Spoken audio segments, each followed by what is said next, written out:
Number 1، آج 6 مرتبہ اللہ پاک نے ہم سے خطاب کیا. کیا کیا خطاب کیا وہ میں آپ کو بتاؤں گا. اپنی زندگیوں میں وہ خطاب ڈال لیں. پہلا خطاب، ایمان والو اللہ کی راہ میں ہمارے دیے ہوئے سے خرچ کرو.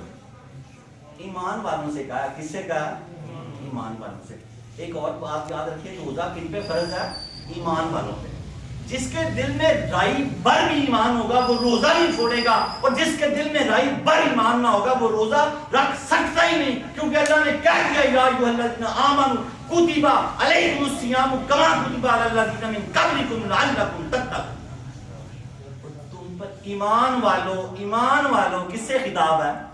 ایمان والو تم پہ روزے فرض کیے گئے. عذر والوں کی معافی ہے. ایمان والو تم پہ روزے فرض کیے گئے جیسے کہ تم سے پہلوں پہ کیے گئے تھے. فکر نہ کرو یہ تمہارے اوپر ہی نہیں میں نے یہ بوجھ رکھا، اور اس کو بوجھ بھی نہ سمجھو. اس کا تمہیں نفع یہ ہوگا کہ تتقون، تم تقوی والے ہو جاؤ گے، تم پرہیزگار ہو جاؤ گے. مثلا میں مثال دیتا ہوں، آپ اپنے گھروں میں ہیں، گھر میں سارے کہیں گئے ہوئے ہیں، فریج ٹھاٹھے مار رہا ہے، قورمے بھی بڑے ہوئے ہیں، پھل بھی سارے ہیں، عصر کا ٹائم ہے، لبا ہوئے ہیں، جان نکل رہی ہے، تو فریج کا بوا تو کھولیں گے، کھا کچھ نہیں سکتے. یہ کیا ہے یار؟ خوف ہی تو، تقوی ہی تو ہے. صوفیہ فرماتے ہیں صوفی 40 سال تک جو سفر طے کرتا ہے، روزہ دار فجر سے لے کے عصر تک وہ سفر طے کر جاتا ہے. روزہ بہت بڑی چیز ہے. الصوم لی، حدیث پاک کشف المحجوب میں ہے، حدیث قدسی ہے. کل سے میں کشف المحجوب بھی آؤں گا کیونکہ وہاں پر باب شروع ہو گیا رمضان کا. تو داتا صاحب نے جو موتی پروئے ہیں نا، تو آپ ان موتیوں کی مالا بنا دیجیے گا. تو کیا فرمایا؟ الصوم لی وانا اجزی بہ. داتا صاحب فرماتے ہیں اس کا ترجمہ یہ ہے، روزہ میرے لیے اور میں بھی اس کی جزا ہوں. فرشتوں کے بس کی بات ہی نہیں ہے کہ اس کا اجر لکھ سکے. تو رب نے کہا کہ تم نہیں لکھ سکتے، یہ میرے لیے ہے اور میں خود ہی اس کا اجر ہوں. کیا فرمایا اللہ پاک نے؟ ایمان والو اللہ کی راہ میں ہمارے دیے ہوئے سے کچھ احسان نہیں ہے. اللہ نے آخیا میں ہی دیتا ہے تینوں وہ دے وچوں دے. تو یہ سخاوت کا مہینہ ہے. حضرت علی فرماتے ہیں حضور کی سخاوت، حضور کے جود کی یہ عادت تھی کہ اس طرح جیسے ٹھنڈی ہوائیں چلتی ہیں. ایک علاقے کا سردار آیا، اس نے کلمہ پڑھا، 2 پہاڑیوں کی درمیان وادی میں جتنی بکریاں تھی، حضور نے فرمایا جاؤ ساری دے دو. وہ ساری لے کے اپنے گاؤں میں جب داخل ہوا، اس نے اعلان کر دیا اے میری قوم مسلمان ہو جاؤ.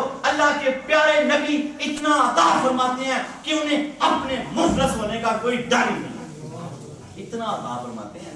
2 سے مشک بھیج دی. وہ بادشاہ جو تھے وہ کیا بڑے معروف ہیں، جن کے پاس پہلی ہجرت کر کے مسلمان گئے تھے، نجاشی. 2 سے مشک ہرن کے نافے سے نکلتی ہے، اتنی مہنگی ہوتی ہے. جب ہرن کے نافے میں پیدا ہوتی ہے تو ہرن گھومنے لگ جاتا ہے. تو حضور پاک نے نا پانی میں دھول کے تو سارے جسے آگے جسموں میں مارے.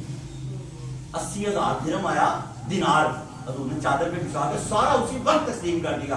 مولا علی فرماتے نے کپڑا ہٹا تو میں نے دیکھا پیڑ پہ پتھر باندھا ہوا تھا کی وجہ سے. میں یہ آپ کو پتھر کا آج فلسفہ سمجھا دوں. ابھی ایک ہی آیت ہوئی ہے، پتھر کا فلسفہ سمجھا دوں. سمجھ نہیں آتی پتھر کیسے کیوں باندھتے تھے. بھائی جب شدید بھوک لگتی ہے تو عرب میں بڑی گرمی ہوتی ہے اور ہوتی تھی، تو بھوک کی وجہ سے نا معدے میں آگ پیدا ہو جاتی ہے. اس آگ سے پھر وہ اتھرو سے آتے ہیں، اسٹامک بہت گرم ہو جاتا ہے. تو وہ عرب کے لوگ پتہ کیا کرتے تھے؟ پتھر کو ٹھنڈے پانی میں رکھ دیتے تھے. جب پتھر ٹھنڈا ٹھار ہو جاتا تھا نا تو معدے کے ساتھ لگا کے پیچھے کپڑا باندھ دیتے تھے. اس کی ٹھنڈ جو تھی نا اس پتھر کی معدے کی گرمی کو سخت کر لیتی تھی اور بھوک کی شدت ختم ہو جاتی تھی. پتھر کے فلسفے کی سمجھ آ گئی. بہت سارے لوگ سے پوچھے پتھر کیوں باندھ دیتے؟ تو آپ کی بھوک لگی تو اور نہیں ہو جائیں گے. تو اس کا فلسفہ یہ تھا کہ وہ ٹھنڈا کر دیتا، اسٹمک کی گرمی کو سخت کر لیتا تھا تو پھر سکون آ جاتا تھا. تو فرماتے ہیں مولا علی کہ 80,000 درہم بانٹا نا تو خالی ہاتھ اٹھ کے گھر چلے گئے تو اس دن بھی پتھر بندھا ہوا.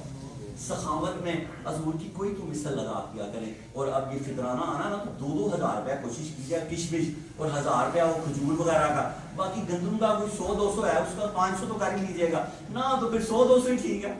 اللہ مالک کا کوئی شہیدوں میں انگلی کٹا کے نام تو لکھوانا ہی ہے نا. تو باقی